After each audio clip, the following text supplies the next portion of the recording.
গোঘাটের নকুন্ডা গ্রামের মৃত কৃষক শিবু দাসের বাড়িতে গিয়ে তাঁর স্ত্রী ও ছেলে মেয়েদের সঙ্গে দেখা করলেন বিজেপির আরামবাগ সাংগঠনিক জেলা সভাপতি তথা বিধায়ক বিমান ঘোষ। সঙ্গে ছিলেন দলীয় কার্যকর্তারা। এদিন তিনি তার পরিবারের সদস্যদের সঙ্গে কথা বলেন, কিছু আর্থিক সাহায্যও করেন। এছাড়াও আগামী দিনে পাশে থাকার আশ্বাস দেন। উল্লেখ্য, দরিদ্র চাষী শিবু দাস সমবায় সমিতি ও বিভিন্ন জায়গা থেকে ধার দেনা করে চাষবাস করতেন, কিন্তু ফসলের ক্ষতির জন্য সেই ধার দেনা শোধ করতে পারেননি। তাই বেশ কিছুদিন ধরেই মানসিক অবসাদে ভুগছিলেন। তারপরই বুধবার সন্ধ্যায় মাঠের ধারে একটি গাছে তার ঝুলন্ত দেহ উদ্ধার হয়।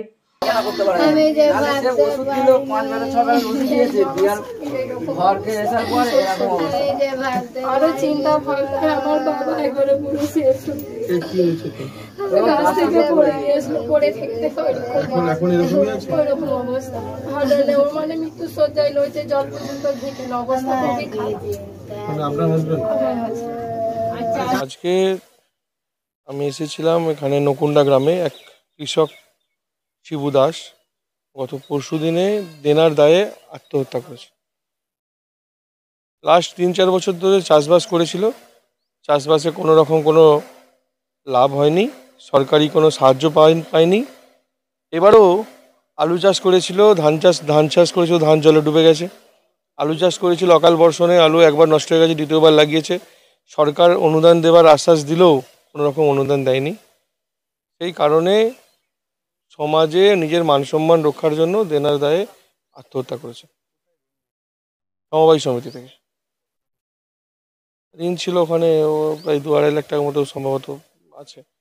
তো সেই সব কথা মাথায় রেখেই, পরিবারের কথা না ভেবে, সেই যন্ত্রণা থেকে এই কৃষক সুসাইড করেছে।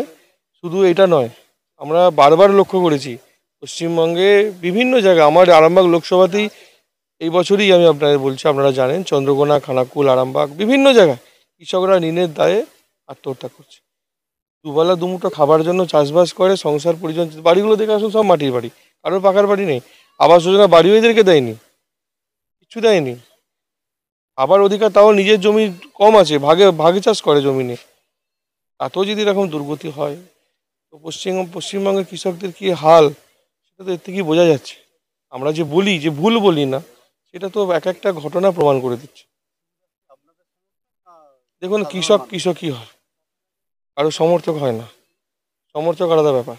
একটা মানুষ চাষবাস করে খায়, সে বিজেপি হতে পারে, তৃণমূল হতে পারে, সিপিএম হতে পারে, কংগ্রেস হতে পারে, তাদের কি যায় এসে যায়? কৃষক মানে কৃষক, আমরা সেইটাই জানি। সেইভাবেই পরিবারের পাশে দাঁড়ানোর জন্য আমি এসেছিলাম। কিছুটা অর্থনৈতিক সাহায্য করেছি। কাজ মিটে গেলে এই পরিবারের পাশে আমরা সম্পূর্ণভাবে থাকবো। পাশে থাকা মানে তৃণমূল কংগ্রেসের মতো না, আমরা সত্যিকারেরই পাশে থাকবো। বাড়িটা মাটির আছে, চেষ্টা করব প্রধানমন্ত্রী আবাস যোজনার বাড়ি যাতে পাই তার ব্যবস্থা করব। বাকি সংসার পরিজনের দায় বিপদ, সুবিধা অসুবিধা যা আছে আমাদের কার্যকর্তারা দেবে। কিছু পায়নি, করার সুযোগই দেয়নি, তো কী করে করবে? ইনফ্রাস্ট্রাকচার আমাদের ফেডারেল স্ট্রাকচারে কী বলে, ডাইরেক্ট তো কেন্দ্র থেকে এখানে হয় না, রাজ্য সরকারকে পাঠাতে হয়। এদের করেই দেয়নি, তো কী করবে?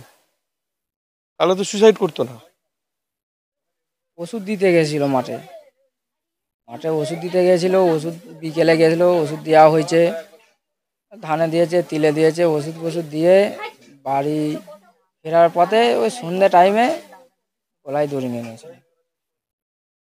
কেন বলতে, এমনি চাষের দেনা হয়েছিল অনেক, এই দেনার হয়েছিল, মানে আরও নানা রকম একটু টেনশনে পড়ে গেছিলো আর কি, যে এত দেনাদুনি হচ্ছে, কি করে কি শোধ করবো। আলু চাষও ছিল, ধান চাষে লস হচ্ছে। তার সত্ত্বেও মানে লোকের সাধারণ হিসেবে জমি চাষ করতো। যদি এবছর হয় না, আর পরের বছরে যদি টাকাটা উঠে যায়, তাহলে দেনাটা শোধ করা যাবে, এই হিসাবে চাষ করতাম। করতে করতে ক বছরই এরকম হচ্ছে। ভাগে নয়, ওই সাঁজা ইয়েতে হতো, তাকে ধানটা দিতে হতো, হোক আর নাই হোক তাকে দিতে হবে। সে কি হয়নি সে ছাড়বে না, এরকম করে করা হচ্ছিল। এই বছর চারেক ভালোই লস খাওয়াচ্ছিল। সে আর নানা রকম টেনশন করে এরকম জড়িয়ে, আর 9 বিঘা পর্যন্ত জমি চাষ করে। ধান আম্রপালি ধান, খাস ধানটা এবছরে ছিল 5-6 বিঘে ছিল। খাস ধানটা পুরোটাই অনেক নষ্ট হয়েছে বন্যার তারে। এরকম আর বছর, তার আগের বছরও সব নষ্ট হয়েছিল ধান, সে বছরেও কোনো পয়সা পাওয়া যায়নি। সেইগুলো ক্ষতিটা সব ইয়ে করতে হয়েছে। আলু বিঘে 2-3 এরকমই হয়েছিল, এরকম করে চাষ করে করে দেওয়া হয়ে গেছিলো আর কি। লোন একটা সমিতির ছিল, তারপরে একটু গ্রুপ লোন আর করে নিয়ে আলু চাষ এরকম হ্যান ত্যান করা হয়েছিল, সেইগুলো লোনও শোধ করা হয়নি।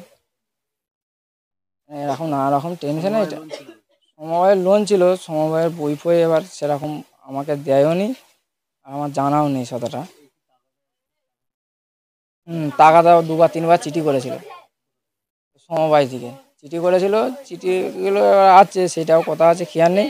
মানে সেই নানা রকম টেনশনটা কোথা থেকে কী করব না করব, এখন একটা খুব চাপে ছিল।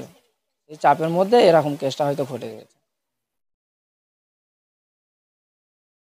আজকে ওই যে কে বিমান জেলার এসেছিল, দেখা করে গেল, কিছু দিয়েও গেছে, কি দিয়েছে এখন দেখি না। আজকে কাজ হচ্ছে, এই কাজের মধ্যে আবার একটু চাপেও আছি, এই জন্য আরও ইয়ে করেছে। আমার নাম প্রবীর দাস। শিবু দাস। শিবুদা হচ্ছে আমাদের নকুণ্ডুর এই দাসপাড়ায় তার বাড়ি। সে জমি তার নিজস্ব অল্প জমি আছে। লোকটা এমনি চাষবাস ভালোই করে, লোকের জমি সাজাই নিয়ে ভাগে নিয়ে চাষ করে। এই গত 2 বছর না 3 বছর হলো আমন ধান যা চাষ করা হচ্ছে, শুধু ও নয়, আমাদের গোটা নকুণ্ডুর এই পূর্ব এলাকাটাই শুধু বানে নষ্ট হয়ে যাচ্ছে। একবার কাটা ধান, এই বছরও ধান কেটে জাঙিয়ে দেওয়া রয়েছে, কারো পাকা ধান তাতে বন্যা ছিল যে নষ্ট হয়ে গেল। গত বছর মনে হচ্ছে কিছু আদায় হয়েছিল জল ফলেতে, তার আগের বছরটা ওরা পুরো সব জলেতে ভেসে চলে গেল।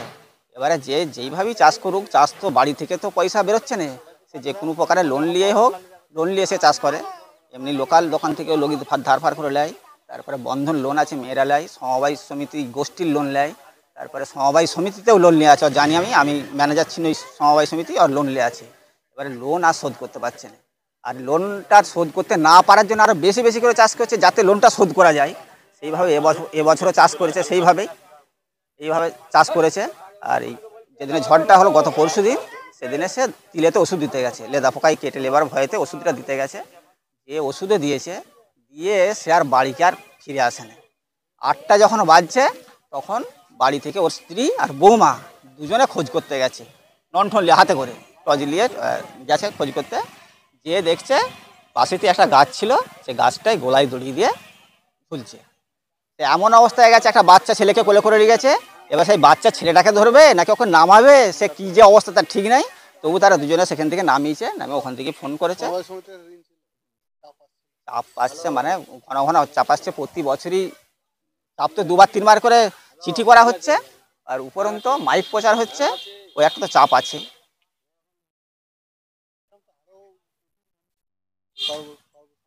সর্বশান্ত আমাদের বিশেষ করে নকুণ্ডুর পূর্ব এলাকাটাই ওই রকম। লোন একবার যে নিয়েছে, যদি একবার সে ডিফল্টার হয়ে যায়, আর কোন দিকে যে কিভাবে যে লোন শোধ করবে সেই রাস্তার কেউ খুঁজে পায়নি। ওই একই অবস্থা ওরও হয়েছে, কারণ ওই চাষ ছাড়া তো অন্যদিকে আর শোধ করতে পারছে না। আর চাষ তবু পশ্চিম দিকটা আলু চাষ চাষ ভালো রকম হয়, তারা একটু লোন শোধ করতে পারে, কিন্তু আমাদের দিকটা ওই রকম রাস্তা সে পাচ্ছে না, যার জন্যে সে ওই টেনশনে ভুগতে ভুগতে গলায় দড়ি দিয়ে